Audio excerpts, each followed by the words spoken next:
Afternoon children, हमने previous 3 या 4 class जो हमारी हुई है इस चैप्टर की, हमने Thompson model, Rutherford model, de Broglie concept, photo electric effect, ये सारी चीज़ें हमने पढ़ी हुई है ना। फोटो इलेक्ट्रिक इफेक्ट से रिलेटेड हमने न्यूमेरिकल्स नहीं करे, तो देखिए न्यूमेरिकल्स इसके देखिए ये आपके पास एक मेटल है ना, और हुआ क्या है, इस मेटल पर इस फ्रिक्वेंसी की वेव फॉल करी है। ये वेव कौन सा वेव है? EMR, इलेक्ट्रोमैग्नेटिक रेडिएशन, हमने फॉल करा, मतलब कोई सा वेव फॉल करा। इस वेव का फ्रिक्वेंसी क्या है? 5.2 इंटू 10⁻14 हर्ट्ज। क्लियर है? E0 threshold energy, U0 threshold frequency है, ये आपको कैलकुलेट करना है न्यूमेरिकल। और इलेक्ट्रॉन रिमूव हुआ किस काइनेटिक एनर्जी से? 1.33 10⁻19 जूल। मतलब वेव आया, वेव ने क्या करा? इलेक्ट्रॉन को इस काइनेटिक एनर्जी से रिमूव करा। क्लियर है?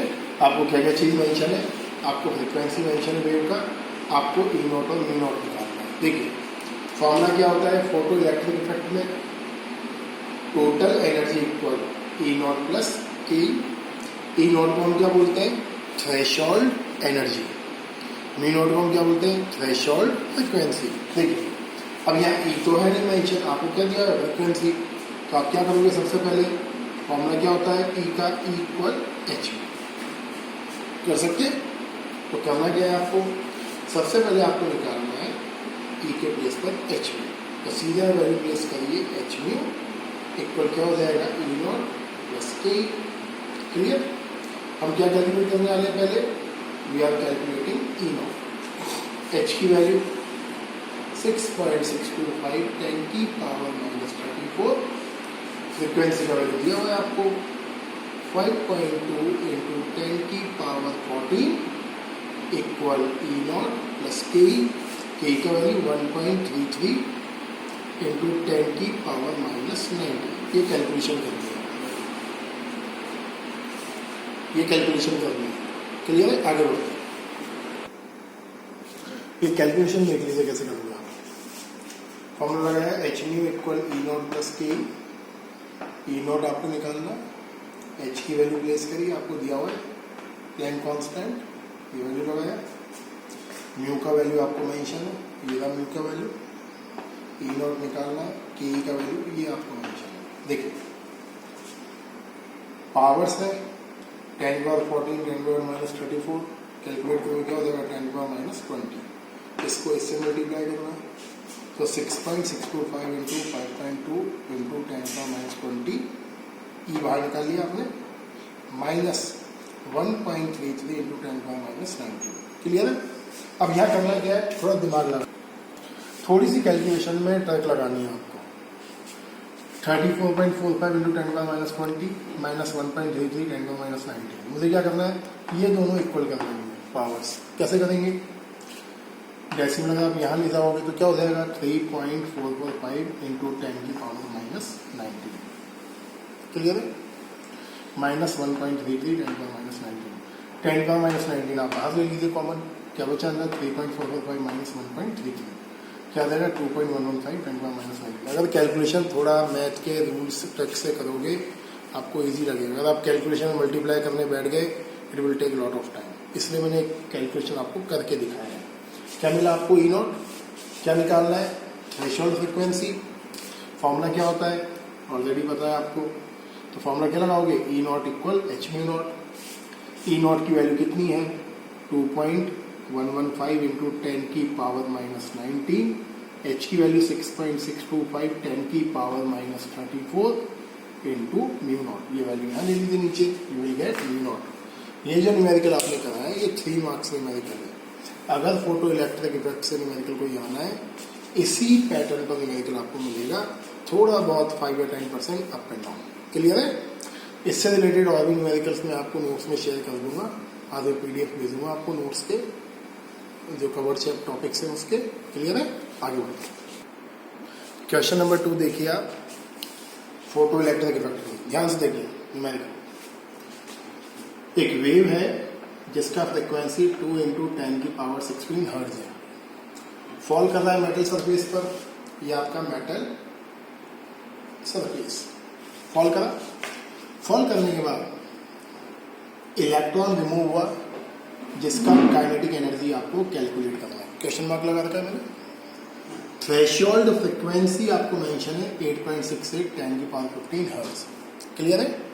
फ्रिक्वेंसी दिया हुआ है आपको, थ्रेशोल्ड फ्रिक्वेंसी दिया हुआ है, आपको कैलकुलेट करना है kinetic energy of electron. Formula क्या पढ़ा आपने फोटो इलेक्ट्रिक इफेक्ट में? E equal E0 plus K। सही है? E का फॉर्मूला क्या होता है? E equal h mu. E0 का फॉर्मूला क्या हो जाएगा? h म्यू नॉट प्लस के। h के साथ में नॉट क्यों नहीं लगाया? h के आपका कांस्टेंट है। क्लियर है? यहां भी ध्यान रखना है, न्यूमेरिकल करना एक आर्ट है। अगर यहाँ वैल्यू प्लेस कर दिया लेंदी हो जाएगा। अब करना क्या है, देखिए के ही कैलकुलेट करना है, इसको यहाँ ले आइए तो क्या बन जाएगा ये H mu minus H mu naught equal के। एच कॉमन ले लीजिए, क्या बन जाएगा mu minus mu naught equal के। ओके, अब वैल्यू प्लेस करें। देखिए के इक्वल एच है, एच का वैल्यू कितना होता है 6.625 10⁻−34। म्यू का वैल्यू कितना है 2 इंटू 10⁻16 माइनस म्यू नॉट क्या है 8.68 10⁻15। क्या कॉमन ले लोगे यहाँ से 10⁻15 बाहर निकाल लीजिए, वही -34 और प्लस का 15 कट हो जाएगा। क्लियर है? तो इस तरीके से आपको कैलकुलेशन करना है। You will get your kinetic energy. ये जो दोनों न्यूमेरिकल मैंने बताया आपको 3 मार्क्स न्यूमेरिकल है, केयरफुली सॉल्व करिए, चेक करिए घर पर, आगे बढ़ते हैं। देखिए अभी तक आपने जो पढ़ा उसके बाद रिकॉल करिए।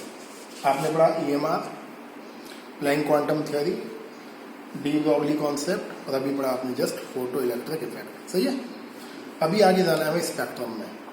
ये सब करने के बाद हम एंटर करेंगे Niels Bohr model of atom में। क्लियर है? ये सारी चीजें हमने क्यों पढ़ी? So that we can understand Niels Bohr model of atom in detail. समझिए स्पेक्ट्रम क्या है, समझो। अगर हम EMR को, EMR क्या है? Electromagnetic radiation. किसी को डाउट है तो मेरा वीडियो नंबर 2 देखिए। जो आपके एक्सरेज होती हैं, इलेक्ट्रॉन का फ्लो है, gamma rays, ultraviolet rays, infrared rays, ये सब क्या होते हैं आपके EMR। अगर हम किसी EMR को फोटोग्राफिक प्लेट पर फॉल करें, सुन लीजिए ध्यान से, अगर हम EMR को, इलेक्ट्रोमैग्नेटिक रेडिएशन को फोटोग्राफिक प्लेट पर फॉल करें, एक्सरे प्लेट होती है ना उस पर, तो क्या होता है स्पेशल पैटर्न्स आपको मिलते हैं, स्पेशल डायग्राम्स मिलते हैं। उस स्पेशल पैटर्न या डायग्राम को हम बोलते हैं स्पेक्ट्रम। स्पेक्ट्रम का मतलब वो इंद्रधनुष नहीं है, वो जो आप पढ़ते हैं पहले स्पेक्ट्रम, आप बोले वो रेनबो वगैरह ऐसा कुछ है, वो नहीं है। स्पेक्ट्रम का मीनिंग ये है केमिस्ट्री में। 2 टाइप के स्पेक्ट्रम्स होते हैं। नंबर 1 है continuous spectrum and number 2 atomic spectrum. पहले मैं बताता हूँ आपको कंटिन्यूअस स्पेक्ट्रम। देखिए आगे बढ़ते हैं। देखिए नंबर 1 स्पेक्ट्रम है आपका कंटिन्यूअस स्पेक्ट्रम। क्या है? अगर हम लाइट को या किसी भी EMR को प्रिज्म के थ्रू पास करें, पढ़ा हुआ है आपने फिजिक्स में क्लास 10th में, तो प्रिज्म क्या करता है सनलाइट को 7 कलर में स्कैटर करता है। 7 कलर VIBGYOR, रेनबो क्रिएट करता है। अगर आपने रेनबो देखा हो तो रेनबो में स्पेशलिटी ये होती है, आप ये नहीं बता सकते कहाँ आपका वॉलेट कलर एंड हुआ और कहाँ आपका इंडिगो कलर स्टार्ट हुआ। मतलब ये सारे कलर एक दूसरे में इंटरमिंगल होते हैं।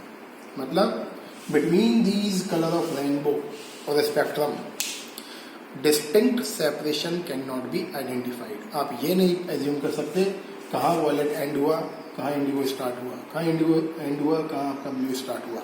ये सारे कलर क्या है इंटरमिंगल होते हैं।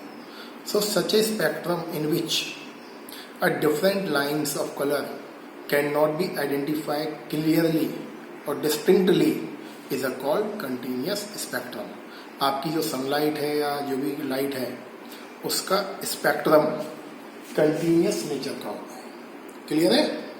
आगे बढ़ते हैं। देखिए, हम बात करते हैं एटॉमिक स्पेक्ट्रम का। अगर आपको किसी एटम को अंदर से डिटेल में स्टडी करना है, एटम कौन सा एटम है, कितने शेल हैं, इलेक्ट्रॉन कहाँ मूव कर रहा है, how many proton in nucleus, potential energy क्या है एटम का, काइनेटिक एनर्जी क्या है इलेक्ट्रॉन का, ये सब पता लगाने के लिए आपको स्टडी करना पड़ेगा एटम का स्पेक्ट्रम। क्या चीज़ है एटम का स्पेक्ट्रम? ध्यान से देखिए। अगर हम EMR को पास करें एटम पर, EMR मतलब होता ही हमने कुछ भी हो सकता है, X ray, gamma ray, light, electron का flow, anything, any kind of energy. अगर हम EMR या एनर्जी को पास करें वेव को एटम के थ्रू, और एटम के थ्रू पास होकर उस एनर्जी को we obtain on photographic plate. तो फोटोग्राफिक प्लेट पर हमें स्पेशल लाइंस के पैटर्न्स मिलते हैं। इन लाइंस के पैटर्न्स को ही हम बोलते हैं एटॉमिक स्पेक्ट्रम। आपने क्लास 10th में डायग्राम देखा होगा स्पेक्ट्रम का, ये बना हुआ के शेल, एल शेल और ये एम शेल। देखा आपने ये K shell, L shell, M shell, ये एन शेल। ये लाइंस क्या है? ये लाइंस एक्चुअल में ये स्पेक्ट्रम की ही लाइंस है। ये जो स्पेक्ट्रम है इन सभी लाइंस का एक छोटा सा पार्ट है जो हम शो करते हैं। तो जो एटम्स की जो लाइंस आप जिसको शेल बोलते हो, वो शेल है क्या एक्चुअल में? एक्चुअल में वो एटॉमिक स्पेक्ट्रम्स की लाइन है जिसको हम शेल बोलते हैं। 2 टाइप के एटॉमिक स्पेक्ट्रम्स होते हैं। एक है एमिशन एटॉमिक स्पेक्ट्रम और एक होता है एब्जॉर्प्शन एटॉमिक स्पेक्ट्रम। थ्योरी का इंपॉर्टेंट टॉपिक है, डिफरेंस पूछते हैं एग्जाम्स में। तो देखिए, अगर हम एटम को हीट करें तो हीट करने से क्या होगा? आपका अगर कोई इलेक्ट्रॉन लोअर शेल में प्रेजेंट है तो एनर्जी एब्जॉर्ब करके कहाँ चला जाएगा? हायर शेल में। And when the electron returns back, तो एनर्जी क्या होगी? ये एनर्जी को रिलीज करेगा। जब भी हम किसी मटेरियल को हीट करते हैं तो हीट करने से क्या होता है? उस मटेरियल के इलेक्ट्रॉन्स लोअर शेल से एनर्जी एब्जॉर्ब करके हायर शेल्स में चले जाते हैं। When the electron returns back then electron release some amount of energy. अगर हम इस ये एमिशन एनर्जी को जो इलेक्ट्रॉन रिलीज कर रहा है रिटर्न होते टाइम, उसको हम फोटोग्राफिक प्लेट पर फॉल करें तो आपको ये पैटर्न्स मिलते हैं। ये क्या है आपका? Emission atomic spectrum. क्या स्पेशल है? इसका बैकग्राउंड डार्क है और ब्राइट लाइट्स क्या है? थिन है।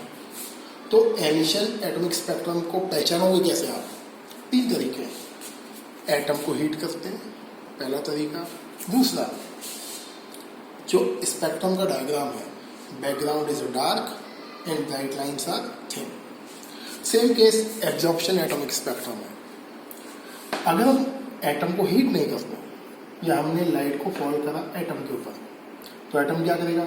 इस लाइट के कुछ पार्ट को एब्जॉर्ब कर देगा एंड रिमेनिंग लाइट को क्या करेगा? रिमूव कर देगा। अगर हम इस रिमेनिंग लाइट को फोटोग्राफिक प्लेट पर फॉल करें तो आपको इस पैटर्न का डायग्राम मिलता है। ठीक है? अब इसमें क्या स्पेशल है? बैकग्राउंड ब्राइट है और लाइंस क्या है? डार्क है। तो ये 2 टाइप के एटॉमिक स्पेक्ट्रम है। सिंपल है। अगर आपने स्पेक्ट्रम स्टडी कर लिया तो आपने एटम को पूरा डिटेल में स्टडी कर लिया। इसीलिए देखिए, एक क्वेश्चन है आपके एनसीईआरटी में, why we call spectrum of an atom is a fingerprint of atom. क्यों बोलते हैं? ईच एंड एवरी एटम का एटॉमिक स्पेक्ट्रम यूनिक होता है, मतलब सेम नहीं हो सकता है। जैसे आपके फिंगरप्रिंट है, जैसे मेरे फिंगरप्रिंट अलग अलग हैं, तो मेरे और आपके फिंगरप्रिंट सेम नहीं हो सकते। फिंगरप्रिंट को देखकर हम पहचानते हैं किसके हैं, ये पर्टिकुलर किस पर्सन के हैं। सिमिलरली ईच एटम का एटॉमिक स्पेक्ट्रम अलग अलग होता है, स्पेसिफिक होता है। इसलिए हम एटॉमिक स्पेक्ट्रम को एटम का फिंगरप्रिंट बोलते हैं। अभी तक अप्रॉक्स 118 एटम या एलिमेंट्स का डिस्कवरी हुआ है। मीन्स हमारे पास 118 एटम के फिंगरप्रिंट या एटॉमिक स्पेक्ट्रम लैब में IITs में अवेलेबल है। अगर बाई चांस आप गलती से लेकर गए कि सर ये मैंने न्यू एटम डिस्कवर करा है, इसको एक्सेप्ट कर लीजिए, तो क्या करेंगे? सबसे पहले आपके एटम के स्पेक्ट्रम को वो जो 118 एलिमेंट्स के एटॉमिक स्पेक्ट्रम है उससे रिसेंबल करेंगे। अगर रिसेंबल नहीं हुआ, it means you are lucky and you discovered a new element. Clear है? तो अगर आपको एटम को इंटरनल डिटेल में पढ़ना है तो आपको किसकी स्टडी करनी है? एटॉमिक स्पेक्ट्रम की। बढ़ते हैं आगे। नील्स बोर ने जो अपना एटम का मॉडल दिया है, अब ध्यान से सुनना, बहुत केयरफुली ये टॉपिक पढ़ना जो आगे पढ़ाने वाला हूँ। नील्स बोर ने जो अपना एटॉमिक मॉडल दिया है, वो एटॉमिक मॉडल दिया है हाइड्रोजन एटम के ऊपर। मतलब हमारी जो केमिकल साइंस है या साइंस है, अभी तक हाइड्रोजन के स्पेक्ट्रम को ही स्टडी कर पाई है ढंग से, क्योंकि हाइड्रोजन का spectrum is little bit simpler and easy to study. Other atom का atomic spectrum we are not able to study, even super computer can not. क्यों?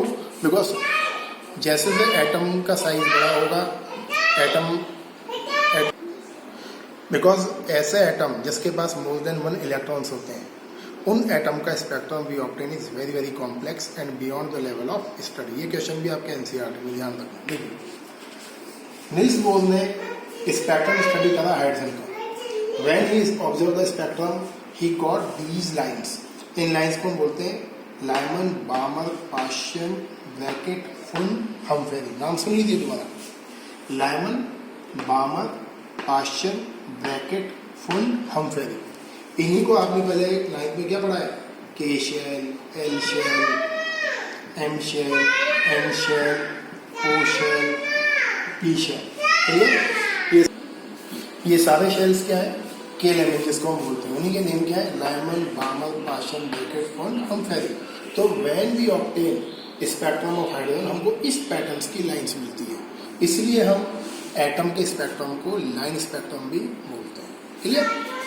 फर्स्ट लाइन कौन सी? लाइमन। इसके लिए एन का वैल्यू 1 होता है, एन का value 2, 3, 4, 5, 6 and so on. Lyman belong करता है आपके अल्ट्रावायलेट जोन को, बामर बिलोंग करता है विजिबल रीजन को, मतलब हम एटम का केवल ये पार्ट देख सकते हैं। पाश्चन, ब्रैकेट, फुन किसको बिलोंग करता है? इंफ्रारेड को। क्लियर है? और ये सबसे बाहर क्या है? आयोनाइजेशन। पढ़ते हुआ अगर हम किसी एटम से इलेक्ट्रॉन्स को टोटली बाहर निकाल दें इन्फिनिटी तक, तो आप क्या बोलोगे? आयोनाइजेशन। क्लियर है? आयोनाइजेशन का मतलब क्या होता है? आपने पढ़ा हुआ है 10th में। अगर हम किसी एटम से इलेक्ट्रॉन्स को बाहर निकाल दें, इन्फिनिटी तक लेकर चले जाते, the phenomena is called ionisation. Okay, तो आज का ये टॉपिक है, ध्यान से सुनिए, वीडियो को ध्यान से देखिए, प्रीवियस वीडियो एक बार दोबारा देखिए, रिवाइज करिए चीज़ें, बाकी मिलते हैं अगले topic. Thank you and have a nice day.